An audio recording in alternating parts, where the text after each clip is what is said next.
ici au centre social de Diba. Seulement quand je suis arrivée dans la salle, j'ai regardé, j'ai dit à Mireille, je ne vois pas les anciens visages, pour au moins que je reconnaisse un ou deux qui puisse expliquer aux autres ce qu'on a fait. Mais après, il est hanté. Quand il montait au niveau des escaliers, je l'ai pour monter, je dis, je voyais le visage aussi. Mais c'est l'accouplement qui a changé, bien autre. Et j'ai dit, si Jean-Marc le voit, il sera fier. Parce que Jean-Marc va comprendre qu'il a pris à soi le pour montrer comment se tenir, la tenue vestimentaire. Félicitations. Et après, je l'ai vu également. Puis, on l'a vu en bas. Il était en train de laver.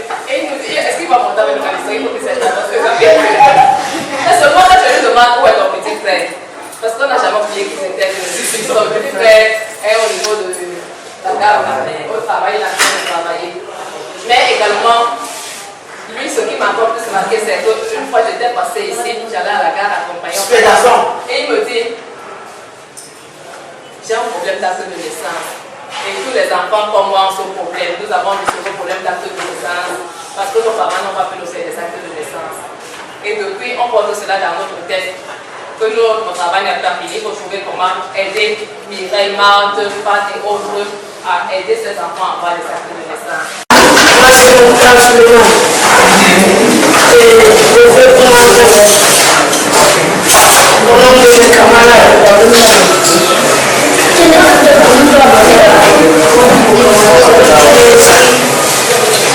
Avec le cahier de savon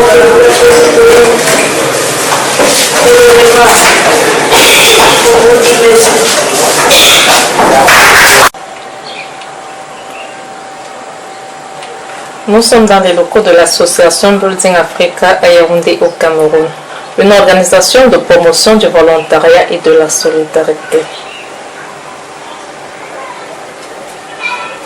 L'association Building Africa met en œuvre plusieurs programmes, parmi lesquels le programme éducation et réinsertion des enfants de la rue. Je suis Suzanne Aurélie de l'association Building Africa.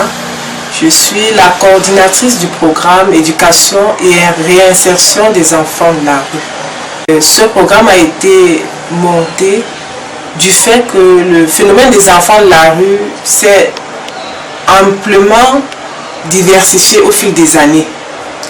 Plusieurs enfants désertent les familles et les zones rurales pour se retrouver dans les villes métropolitaines. Et il va qu'à des occupations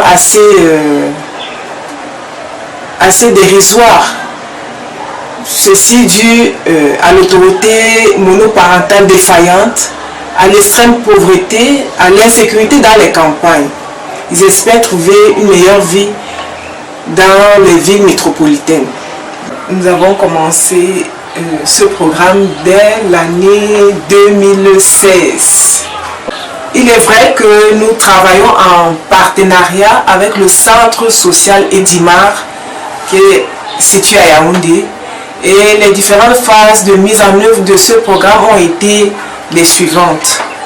Il y a eu d'abord une phase de la formation sur l'entrepreneuriat, l'économie sociale et familiale qui permettait aux enfants de s'imprégner, de pouvoir mettre en exergue leur génie créateur à travers des formations de fabrication des produits de première nécessité tels que la fabrication du savon, tel que vous voyez sur les photos, la fabrication des trousses à partir des bouteilles, et ceci pour préserver l'environnement. C'est pour leur permettre déjà de pouvoir faire ressortir leur génie créateur. Nous avons commencé déjà avec nous avons fait une formation sur la fabrication du savon, comment fabriquer du savon avec des ingrédients peu coûteux. Nous avons aussi fait la pâtisserie, comment faire des gâteaux. C'était une formation pratique, c'est-à-dire avec des ingrédients, la farine, les œufs, le sucre, l'huile, la levure et le foyer. Il y a eu aussi la formation en informatique sur les TIC. Nous avons essayé d'adapter cette formation en fonction du niveau Parce qu'effectivement, ces enfants sont non scolarisés. Et il y a eu un coordonnateur de ce programme qui a essayé de leur montrer d'abord l'ordinateur en général et les différentes parties de l'ordinateur.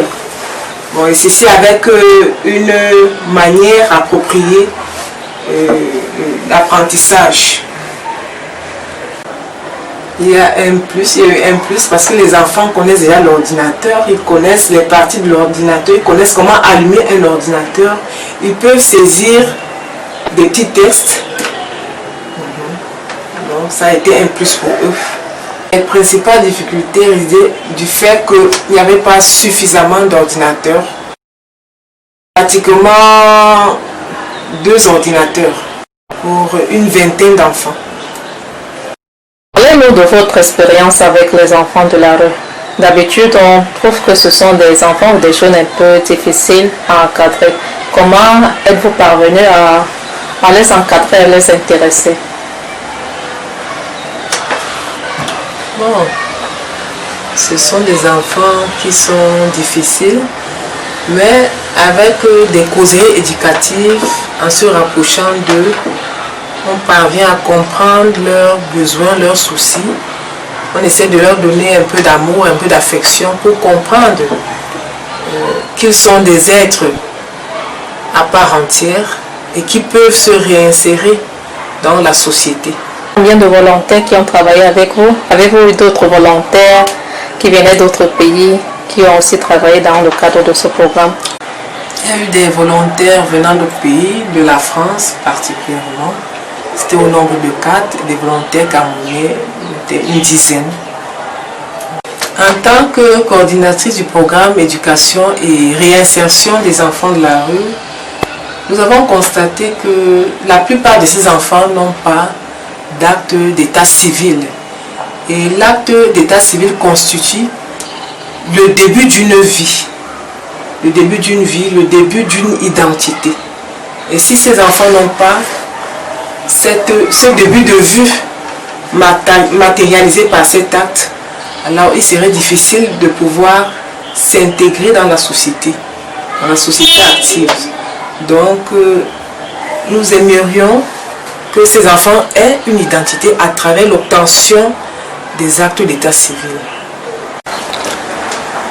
En tant que coordinatrice du programme éducation et réinsertion des enfants de la rue, nous lançons un appel aux âmes de bonne volonté qui peuvent nous aider à réaliser ce projet d'obtention des actes d'état civil pour ces enfants qui aimeraient bien se réinsérer dans la vie active.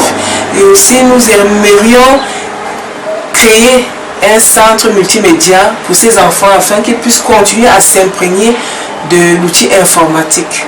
Je suis juriste de formation, je suis nantie d'une maîtrise en droit privé fondamental. Vous êtes volontaire au sein de l'association Bulls Africa depuis quelle année? Depuis la création de cette association. Quelle est l'expérience que vous avez eu à acquérir en tant que volontaire? Est-ce que c'est un plus pour les jeunes femmes d'œuvrer dans le volontariat? Ce volontariat vous a apporté quelque chose de plus dans votre quotidien? Oui, ce programme, cette association m'a permis de pouvoir comprendre que les femmes peuvent œuvrer pour le développement d'une nation.